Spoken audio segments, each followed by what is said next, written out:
a number of employers who had less than 5 employees, and they registered as voluntary savers because of that law.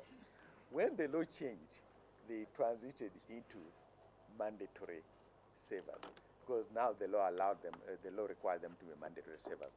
So we find there was a dip in what the voluntary membership was because they transited into the mandatory space. And I can share that with you in terms of with what happens. What we've actually seen with the voluntary savers, and I will give you a typical example. Let's say a market vendor. You can't go to a market vendor and say, I need you to save with NSSF. What we're working now is what we call a basket of benefits. When you go to a market vendor, you understand exactly their need, and you develop a basket of needs with them so that one of the benefits they get out of it is being able to save with NSF. But because now NSF can aggregate them in larger pools of members, we can negotiate, and we're in the process of negotiating with them like insurance covers, life covers, medical covers, so that in aggregate on their own to be too expensive for them to get it. But now when you pull them, they can now afford it much more. Now we're waiting for the regulations for voluntary thing to come out. It's being drafted by the first Parliamentary Council. I believe they'll be coming out at the end, maybe mid-Feb. Once we have the regulatory environment, then we'll actually roll it out and grow the voluntary sector as we see. Malcolm talked about the assumptions you're being pushed, the 6 billion, the 1 billion. I think, where is Malcolm? Malcolm, I'm just going to tell you that I've not been in this job just now.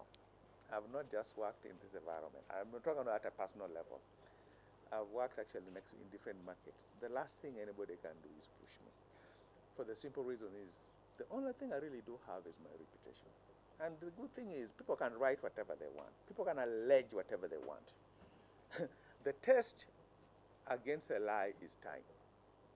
And the test against the truth is time. Either way, it will show whether or not I've been able to do that. We have processes in this fund. Many people used to think that, we have got sacks of money. Almost talks to the thing about cheats, that we had sacks of money somewhere. So somebody just wants, say if they want money, they cheat, so I go there, pull it open, here's cash. This fund doesn't have cash. Now let me use that carefully.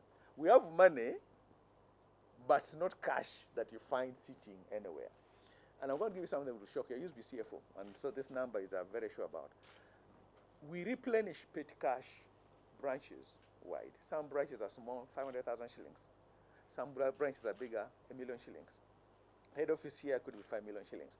But in totality, among all our branches, the 19 branches, if we replenished paid cash on the same day, because that's cash, you'd have less than 30 million shillings across this network.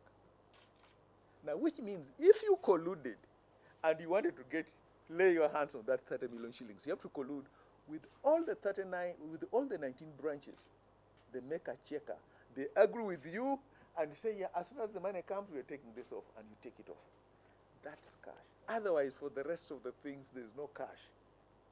It's invested, it's in the bank, and the process to get that involves so many layers. I was going to give I didn't want to give somebody easy, but you cannot. It's not something that you just get there. So don't worry about that. And by the way, to this government, I'm going to say something that you guys, this government has not. Yeah, they've made calls, but somebody will tell them to their face, we can't do it because against the law, and they go back off. They've not. And even now, they've not tried to say we want money for anything. What they've challenged us to do, can NSF do more? And some of the things that we're talking about, the program we're talking about, can we do more? And we're saying, yes, I think we can do, because the last 10 years, we've stabilized the fund, we've built the fund. Can we do more? And the answer is we can do more, because we think it's our responsibility. It's good for the fund, it's good for the members in that case. So don't worry about that will be pushed. The 6 billion, the 1 billion, let me tell you something. It goes back something that I said one time. Anybody can write to the fund and ask for anything. We get letters from the Rotarians, Catholic Church, the Muslim, the mosques, whatever it is, a school. They can write and ask for money. So don't ever get upset because somebody wrote, or you read that somebody wrote and asked for money. I think the question to ask is, did you give out the money? Then you become upset if you find out that I did it without a criteria. On those two numbers, I can actually tell you, nothing has left the fund at all. Yeah? No, they can't. They could try. Remember, by the way, even in your Malcolm, you actually in NTV, someone will try to use you. Very good story. It's a game. All of us here, someone will try to use you because they know that you have got a way that you can twist the story, make it positive or negative. Somebody will, but you guard against that. We're not immune to it. People will try, but we can't allow that to happen. Chua has talked about startup source. What's the source of the money? As I mentioned, it's part of our CSR we started off with. But then we got a partner who has put in half the money, Mastercard Foundation. And I think it's one of the best things we've done, actually, from an initiative perspective to help the members come through. And by then we invest in it. We take an option to turn that investment into equity because there's nothing for free. So we don't even allow our innovators to think that it's for free. No, we take an option to convert that investment into equity.